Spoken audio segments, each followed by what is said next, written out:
चेतो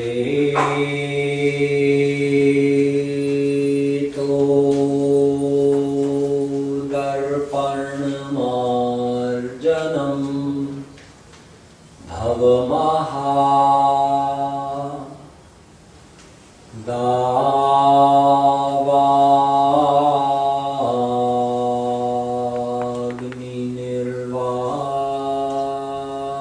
दावाग्निर्वापणम्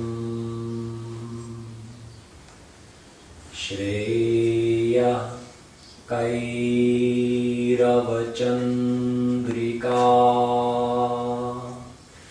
वितरणम्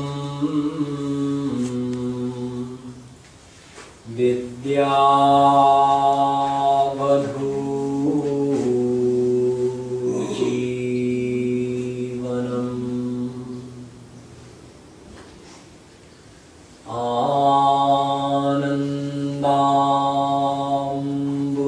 आनन्दाम्बुधिवर्धनं प्रतिपदम्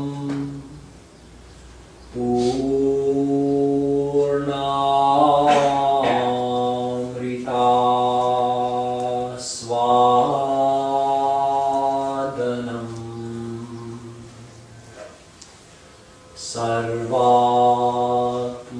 सर्वात्मस्नपनं परं विजयते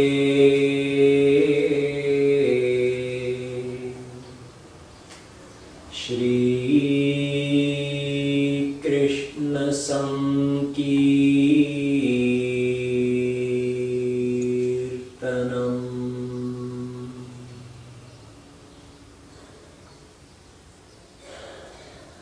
नमः कमलनाभाय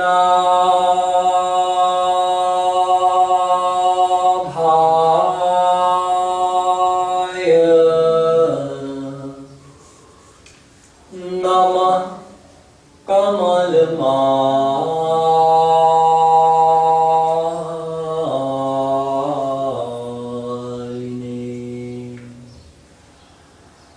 नमः कमलपादाय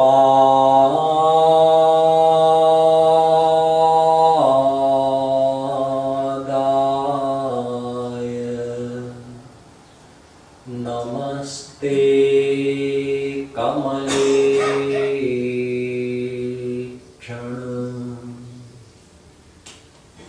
यो ब्रह्माणं विदधाति पूर्वम् यो वै वेदांश्च प्रहिणोति तस्मै तद्ब्रह्म देवमात्मबुद्धिप्रकाशम् मुमुक्षुर्वै शरणमहं प्रपद्ये।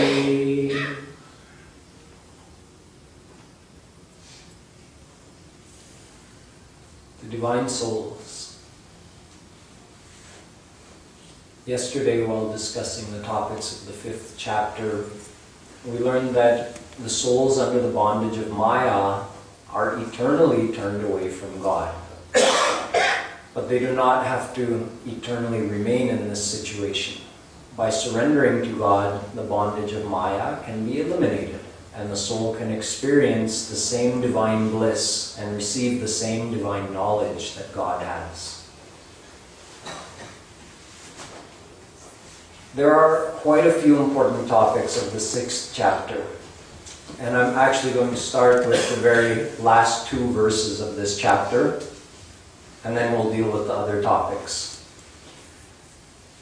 Tapasvibhyodhiko yogi jnanibhyopi matodhikah karmibhyaschadhiko yogi tasmad yogi bhavarjuna yoginamapi sarvesham madgatenantaratmana Shraddhavan bhajate yo mam same yuktatamamata.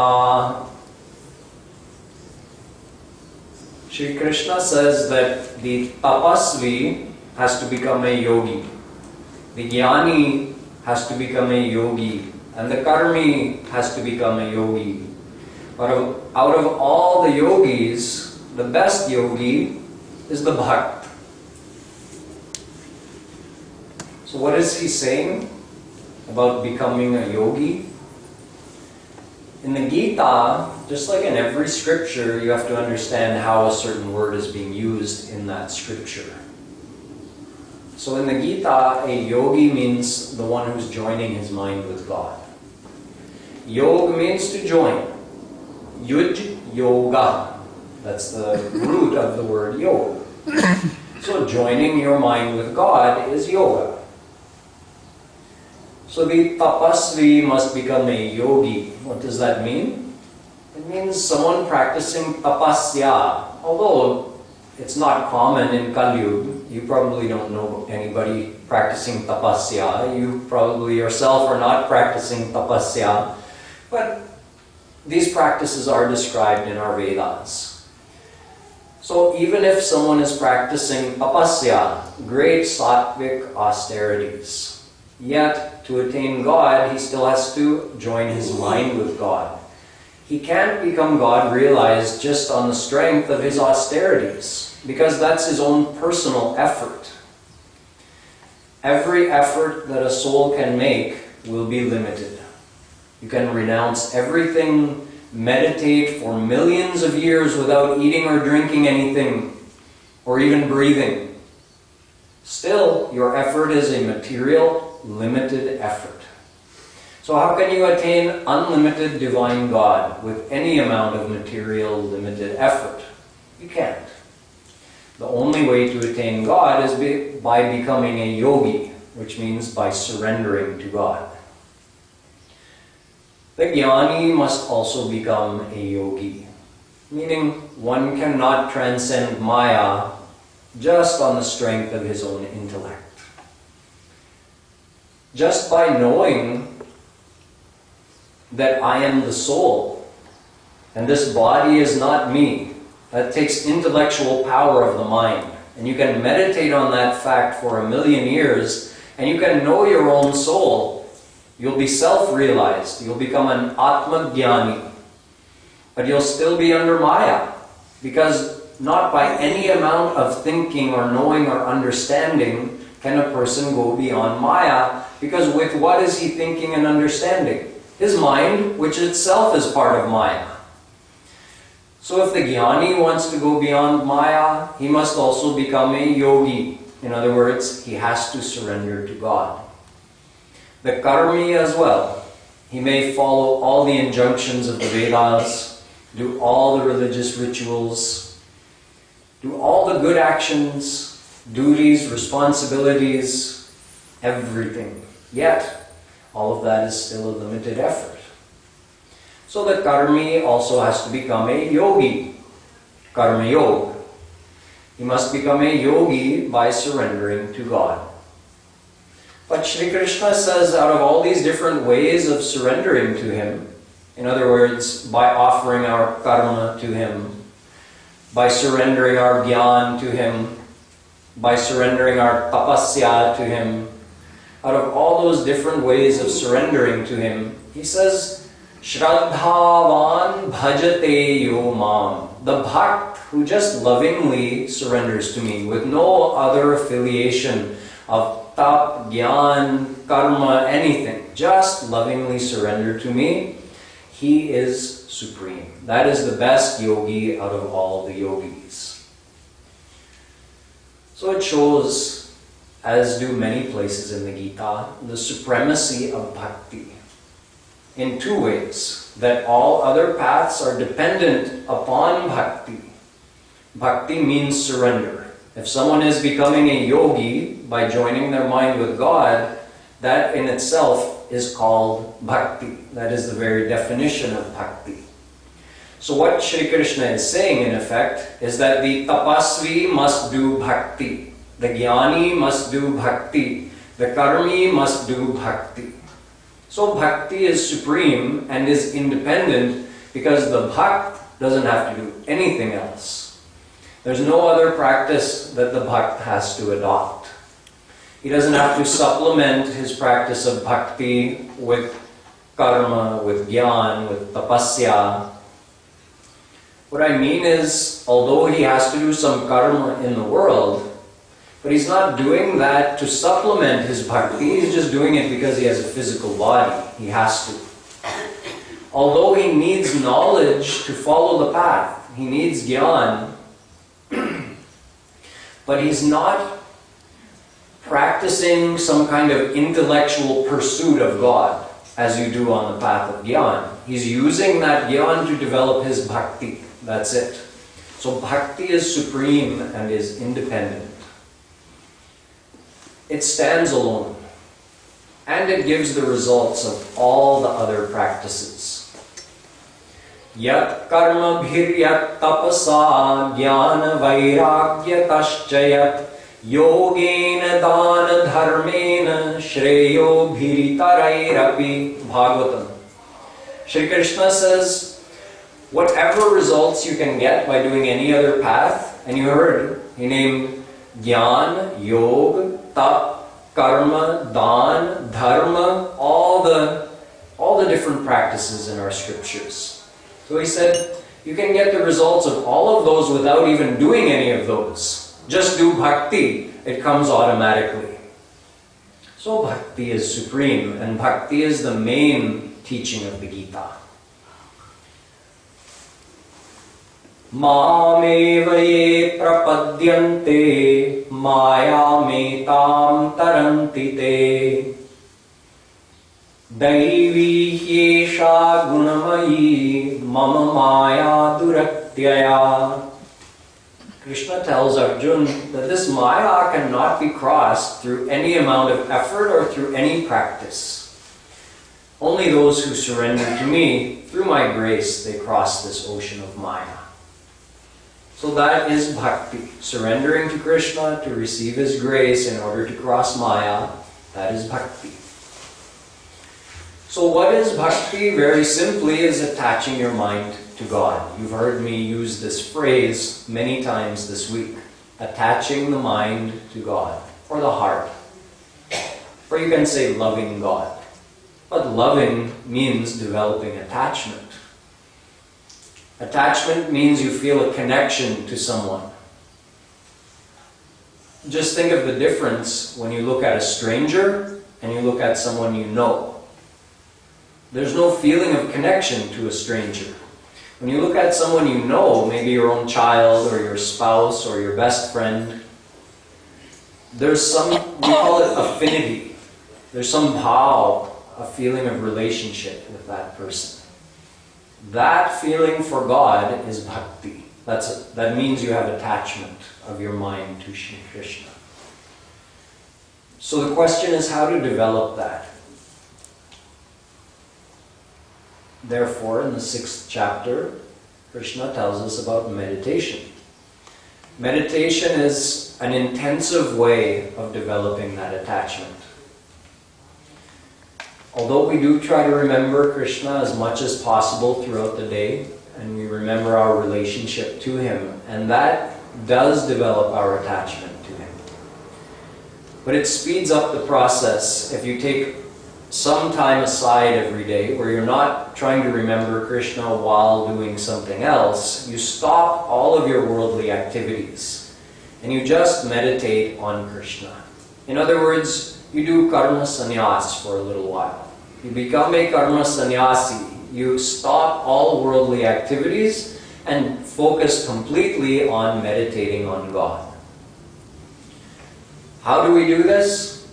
He says, Yogi yunjita satata matmanam rahasi sthita ekaki yata chittatma nirashira parigraha.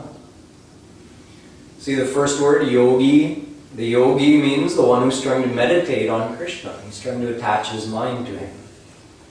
Yunjita means he's joining his mind with Krishna. Satatam, continuously.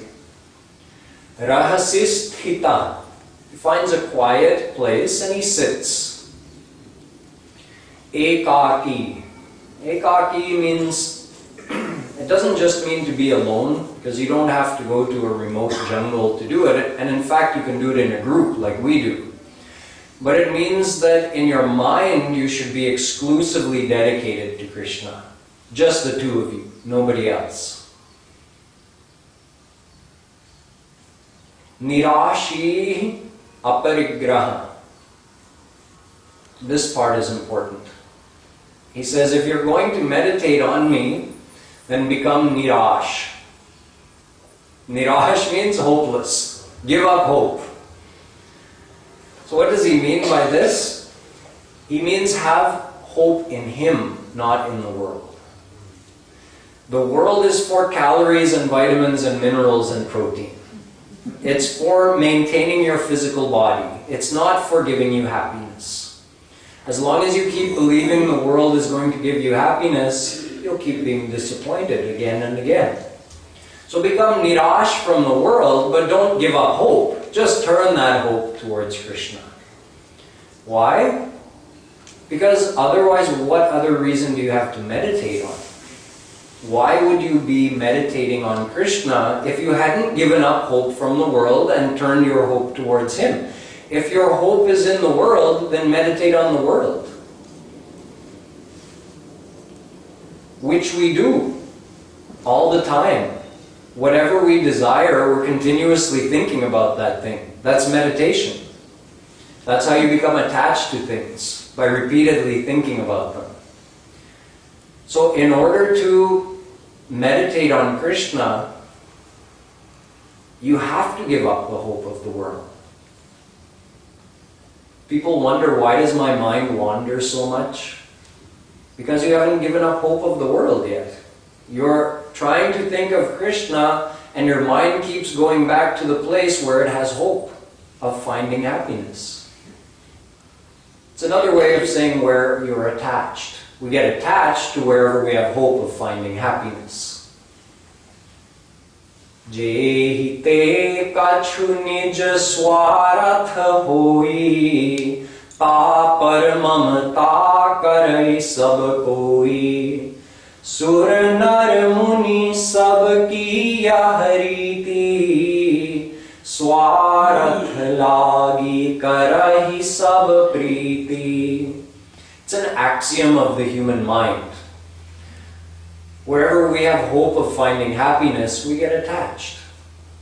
So there's only one reason why we have trouble meditating on God. So when I give you a chance to ask questions later, you're not allowed to ask me that question. Why does my mind wander? Why is it so difficult to control the mind? Because now you have your answer. Because you're so attached in the world, you have that much hope in this world, in various places, that it will give me happiness. So of course your mind is going to keep going back there. To the extent we transfer that hope to Krishna, to the same extent we'll be able to meditate on him without interruption, without the interruption of our mind going back to the world. And aparigraha, that follows. It means that we keep collecting things of this world to try to find more and more happiness. If I have $100,000, then it must mean that if I got $1 million, I'm 10 times happier, because that's 10 times more money. So we keep collecting more and more things. If I have 10 friends and I have this much happiness, it must mean that if I had 100 friends, I'd be 10 times happier. So we collect more of that, more possessions, more of everything. But when you give up the hope of finding happiness from the world, or to put it in a more positive way, you transfer your hope of finding happiness from the world to Krishna, then you become greedy to get more of Krishna's love. That's it. And in other words, your greed for the world has been transferred to Krishna. Greed is not a bad thing if it's directed towards God. Be greedy to get more bhakti. Be greedy to experience more bhav in Krishna's love. So this is where we start our meditation, by understanding that the aim is to attain Krishna. And that's why we meditate, because we want to attain Him. He is the source of happiness, so let's attach our mind to Him. How do we do that? Shree Krishna says, Manah sanyamya matchitto yukta asita matpara. He says, sit comfortably. On the path, actually in the Gita, he also describes both sides. He talks about what you have to do if you're following the path of Gyan or Yoga and trying to meditate on formless God. How do you have to sit? What do you have to do? But along with that, he explains about bhakti. So on the path of bhakti, you don't have to sit any particular way. As long as you're not too comfortable, because if you're too comfortable, you'll fall asleep. So be comfortable, be relaxed, but alert. Sit alert. That way you'll get maximum benefit from the meditation. But you don't, on the path of bhakti, you don't have to hold your fingers in a certain way. That's for certain types of yogic meditation. It doesn't matter how your fingers or hands are. It doesn't matter how your legs are crossed or not crossed, or if you're on the floor or in a chair or standing up. Be comfortable so that you don't have pain in your body and you can concentrate on your meditation. Then what? Bring your mind to Krishna. Your man. Meditation is done with the mind. So bring your mind to Krishna. Mat chitta. Your chitta means your heart. Mat means Krishna. Krishna is saying, Arjun, attach your mind to me. Think of me. And mat para. Mat again means me or mujhe. And para means have a positive feeling of relationship. What does that mean? Remember yesterday I told you there's 5 different bhav with which you can feel related to Krishna. Shant bhav, dasya bhav, sakhya bhav, vatsalya bhav, and madhuri bhav. So that's what mat para is indicating.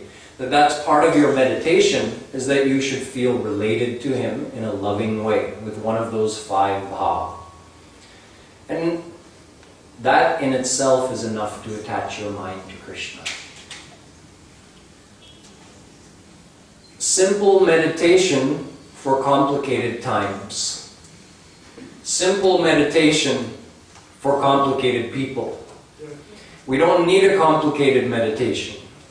Sometimes people are deceived when they hear about how easy it is to meditate on the path of bhakti.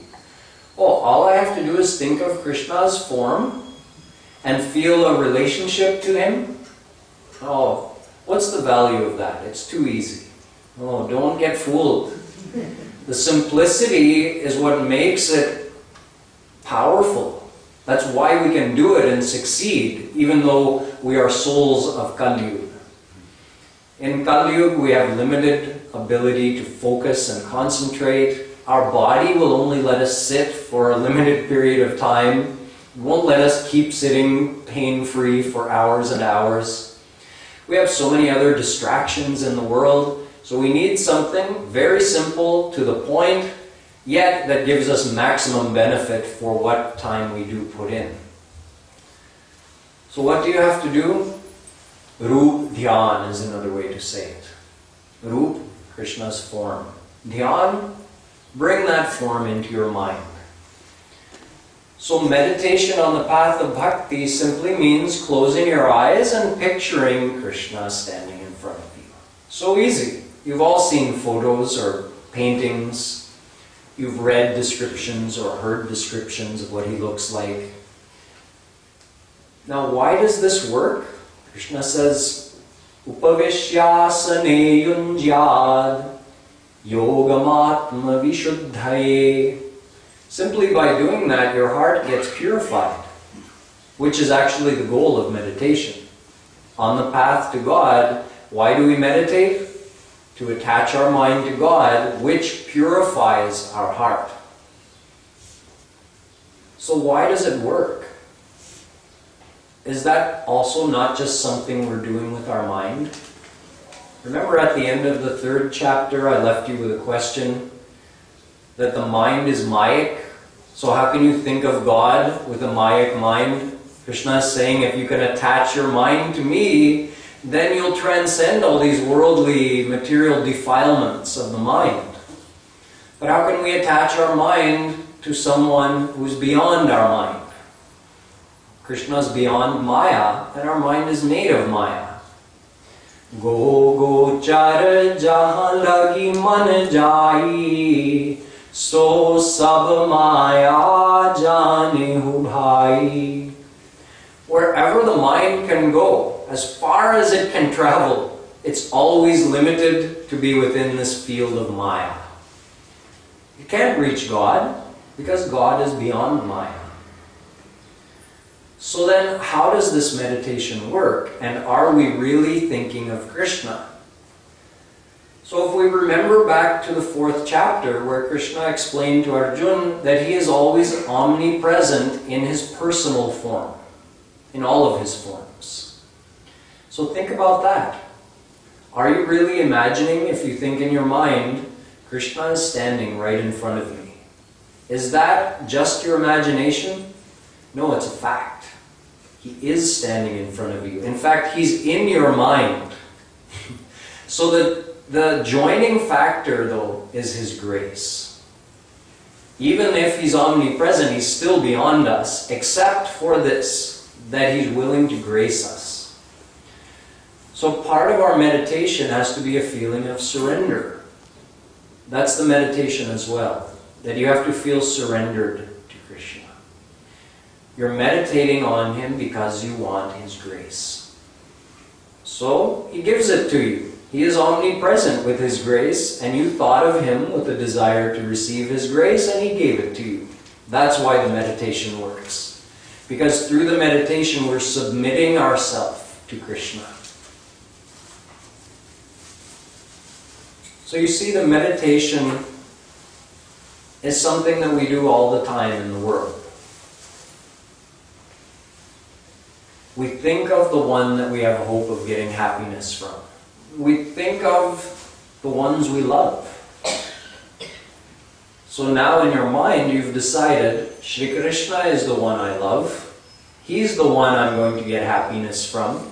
So I'm going to imagine his form just like I think of the form of the people I love in this world. That's not hard, is it? If I tell you think of your daughter or your son or your husband or wife, you can easily do that. So you can just as easily think of Krishna. And while you're thinking of him, what's happening? He's gracing you. Because you're thinking of him with this faith that even if I'm not imagining him correctly, how he actually looks in the divine world, it doesn't matter because he is here. So this image I'm forming of him, no matter what it looks like, it is him. You should have that faith. That bhavana should be there, that ye asli Shri Krishna hai. It's not my imagination, it's really him. So he graces you for your bhav, for your effort.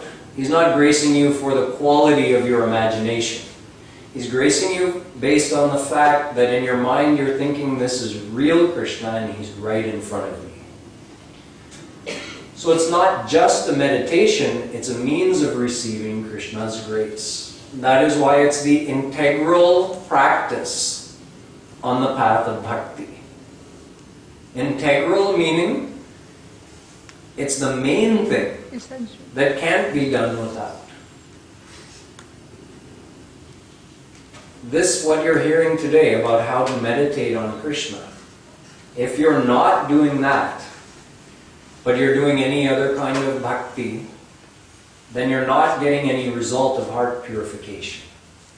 Whether you're doing puja, whether you're doing kirtan, whether you're doing pat or visiting holy places, any kind of bhakti done without this roop dhyan is not truly bhakti because your mind is not attached to Krishna. If we're not doing roop dhyan, where is our mind? It's in the world, definitely. There's no other place it could be. There's only two fields. There's the divine field and there's the material field. So if we're not doing roop dhyan of God, our mind has to be in the world. There's no other place for it to be. So if we're chanting God's name and we're not doing Rup Dhyan, it means we're physically chanting His name and mentally remembering the world. So no matter what kind of bhakti we're doing physically, we have to be doing Rup Dhyan. This is described very succinctly in the Gita, just with these two words, mat chitta and mat para. Lovingly remember Krishna, attach your mind to Him. And when he says mat mujhe, that's Krishna himself is standing there saying to Arjun, remember me, think of me, meditate on me. So he's indicating with priority towards his personal form. He's not saying you can't meditate on his impersonal form. That's an option if you're qualified. But most of us aren't qualified. It's a very difficult thing to do, to meditate on formless God. In the 12th chapter, he says it's impossible for someone who's in body consciousness. If someone is in that consciousness that we all live in, where we identify ourselves with our body, then you can't meditate on formless God. So when he says mat para or mat chitta, he's indicating his personal form, to meditate on him as Krishna. He's not saying meditate on the soul. He never mentioned that. He never said to meditate on nothing, to try to clear your mind and think of nothing. He didn't say anything about trying to follow the breath or do... These are all different forms of meditation which are valid in different ways, in their own way. But to purify your heart, there's only one thing you can do.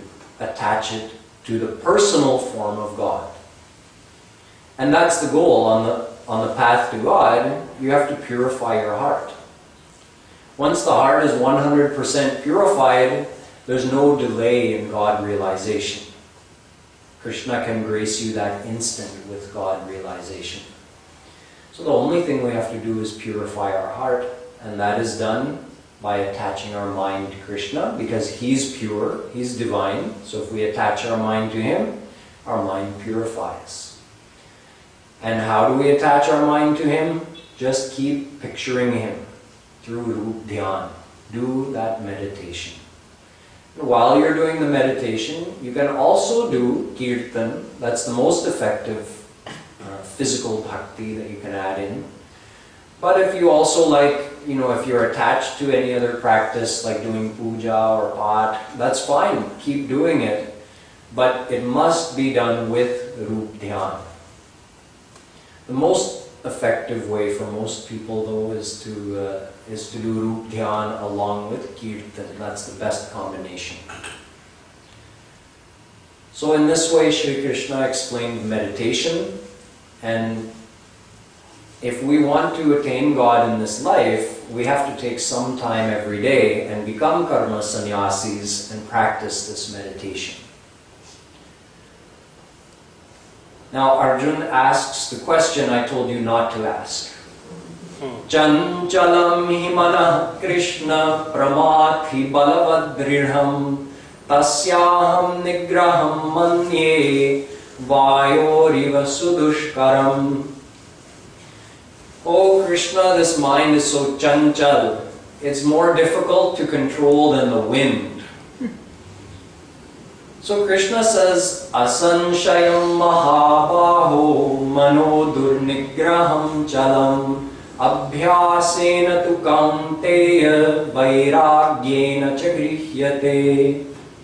He agreed, asanshayam. Yes, Arjun, without a doubt, the mind is difficult to control. But it is only durnigraha. It's difficult to control. It is not anigraha. It is not impossible to control. Abhyasena vairagyena. Through abhyas and vairagya, you can get the mind under control. So what is this vairagya and abhyas? Vairagya means sansar se man ko hatao. And abhyas, भगवान में मन को लगाओ, हटाओ लगाओ, हटाओ लगाओ, फिर हट आएगा संसार में. It will. Your mind is in the world and you say, okay, I'm supposed to be meditating on Krishna. So you remove your mind from the world and you attach it to Krishna, meaning you picture Krishna in your mind. That's your practice that you have to do. That's the effort you have to do again and again, because your mind will then go back to the world, because that is where you're attached right now. So then what do? Bring the mind back from the world to Krishna. How many times will you have to do that? Millions of times. Really? Yato yato nischarati manashchancalamassthiram tatastato niyamyaita datmanyeva vasham nayet. Your mind will keep going out, but wherever it goes, bring it back to Krishna. Or alternatively, you could try this: wherever it goes, put Krishna there. Same thing. If let's say you're trying to think of Krishna and your wife's mind comes in your wife's face comes in your mind, or your husband's face comes in your mind, then instead of struggling to say, no, I don't want to see you, I want to see Krishna, keep looking at them, but see in their eyes, see Krishna. Or maybe see standing within them, like a hologram. One within the other. Krishna is standing within your wife or within your husband. So in that way, it becomes more natural. You don't have to try to, no, leave that thought, and you're struggling with your mind. Let your mind keep thinking about that thing, but just see Krishna in that, or in that situation, whatever you're thinking of.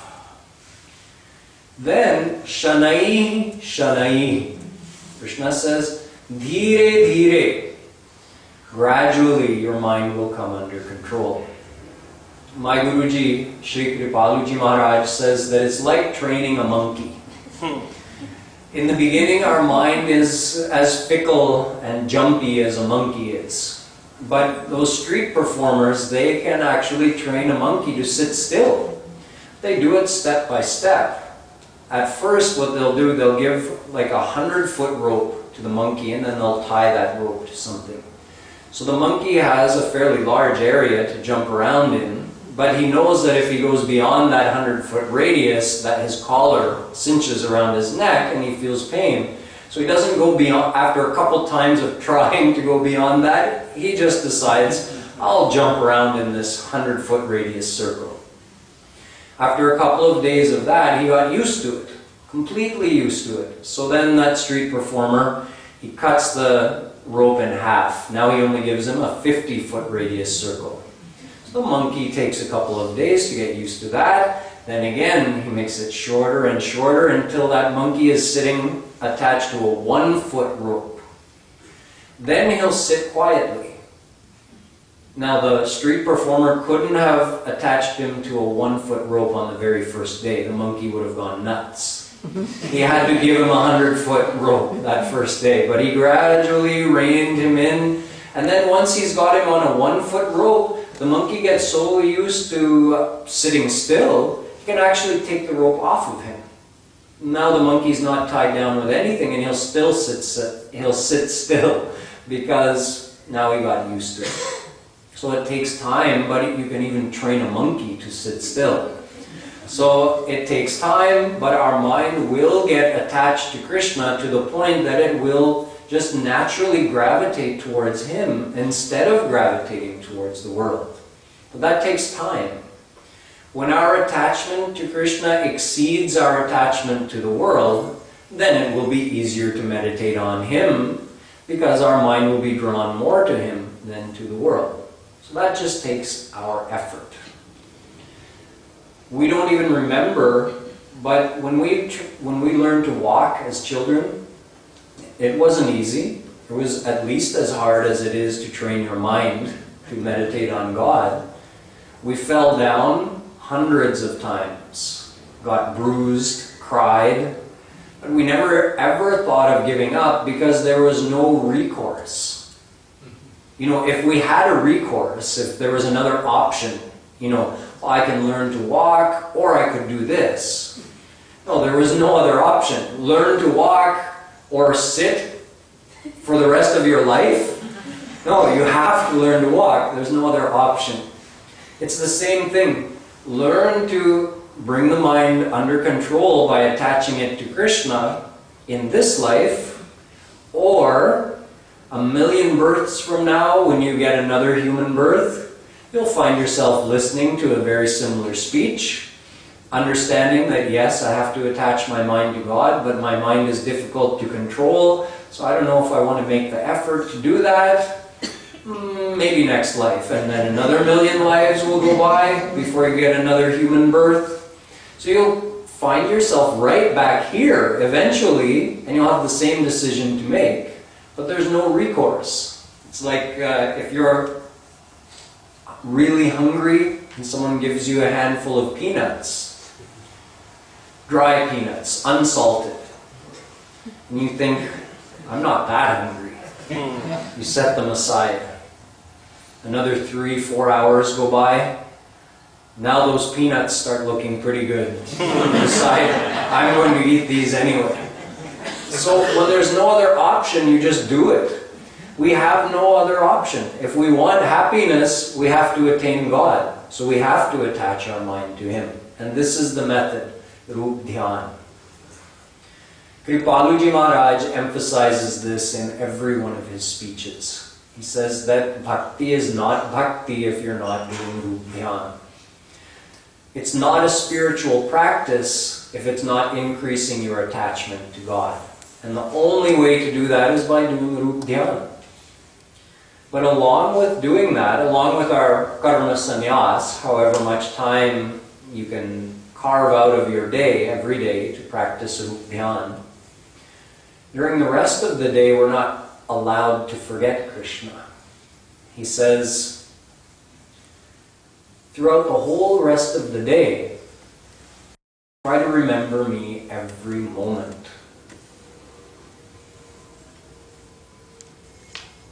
This whole world is the form of Krishna, literally. We're never away from Him. We're never apart from Him. Yet we forget. We think we are alone much of the day. So part of the practice of devotion, if we want to become yogis and get our mind attached to Krishna, we have to do both. We have to take that time out for karma sannyas, and then throughout the rest of the day, as much as possible, we have to try to remember that our goal is to get happiness from Krishna. Our goal is to meet Him, get God realized. And He is our only true relation in this world. Keep thinking about that as much as you can throughout the day. And just keep reminding yourself, kind of picture Him somewhere near you. Every once in a while, stop what you're doing and just say, Krishna's right there. He's right here with me. Maybe you work at a desk at work. Maybe you're in a cubicle. Whatever you do for a living. Maybe you drive for a living. So if you drive, then you have your passenger seat. If you work in a cubicle, you have somewhere there on top of your desk or next to your desk. Wherever you work, wherever you spend your day, maybe you spend your day at home. So wherever you are, you pick a place and you put Krishna there. And then throughout the day, you just keep maybe every hour on the hour. You stop what you're doing for 3 seconds. And you just look at that place and say, I'm not alone, Krishna's right there. And then go back to doing what you're doing. When you get used to doing that every hour, then do it every half an hour. Then every 15 minutes. You keep cutting the time down, and what you're doing is actually training your mind to repeatedly keep going back to Krishna. It's a way of training yourself to become a karma yogi, because the true karma yogi, tasmat sarveshu kaleshu mam anusmara yudhya cha. The true karma yogi never forgets Krishna even for a moment. So we're not at that level yet, but we can reach that level if we practice. In addition to this, in the 6th chapter, Shree Krishna gives us some advice on how to live our physical life in the world. Natyashnatastu yogosti nachaikantamanashnatah Na chati swapna shilasya jagrato naiva charjuna yuktahar viharasya yukta cheshtasya karmasu yukta swapnavabodhasya yogo bhavati dukkhaha.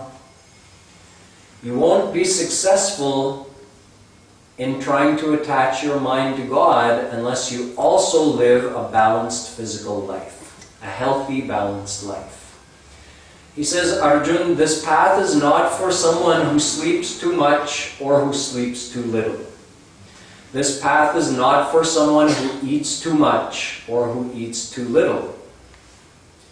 This path will not be successful for someone who does not moderate his behavior. So we're meant to find a balance, a healthy balance. In other words, it means that we're supposed to make use of the things of this world, but not live to enjoy them. Another very a statement my Guruji is fond of using is that यह संसार हमारे उपयोग के लिए है, हमारे उपभोग के लिए नहीं. Upabhog means to indulge, like living to eat. I live to eat because I like the taste of these things. That's upabhog. That's a misuse of the world. Upayog means this is what my body needs, so I'm going to eat this thing because my body needs it, and it needs this much of it, so I'm going to eat this much of it. I'm not going to eat more than that just because it tastes good. I'm going to eat as much as my body needs. And I'm not going to eat this kind of food because it tastes good. I'm going to eat this kind of food because it's what my body needs. So you avoid the samosa and you eat the dal. Why? Because your body can get what it needs from the dal and avoid the deep fried samosa. This is how we balance our physical life, and we make use of everything in the world without getting attached to it. If you enjoy the taste of food and you can't help it, then offer your food to Krishna. Visualize Him coming and partaking of that food before you eat it. And then eat it as His prasad and enjoy the taste of it. But in that taste, you should be thinking, Krishna ate this food. That's why it tastes so good. And I'm eating this food so that I can support my body, so that I can do more bhakti to Him. That should be the goal of your eating. Then that becomes karma yoga. That action becomes offered to Him if you do it in that way. So this is the practical karma yoga of the Gita, that you combine with the karma sannyas. Meaning you have to do your 100% meditation for some time every day where you stop all worldly activities. And along with that, you try your best to remember Krishna throughout the day. And along with that, you structure your living in such a way that it promotes health of your body, health of your mind, and aids you in your path of devotion. It shouldn't become an obstacle or a distraction. This is the way we were meant to live in the world. If we're living in the world in this way, then we're making proper use of this human birth. This is why we were given this human birth. We were given an intellect so we could use it to understand how to live properly and how to dedicate ourselves to God. We weren't meant to use this intellect to find new and exciting ways to enjoy the world. We're meant to use our intellect to attain God.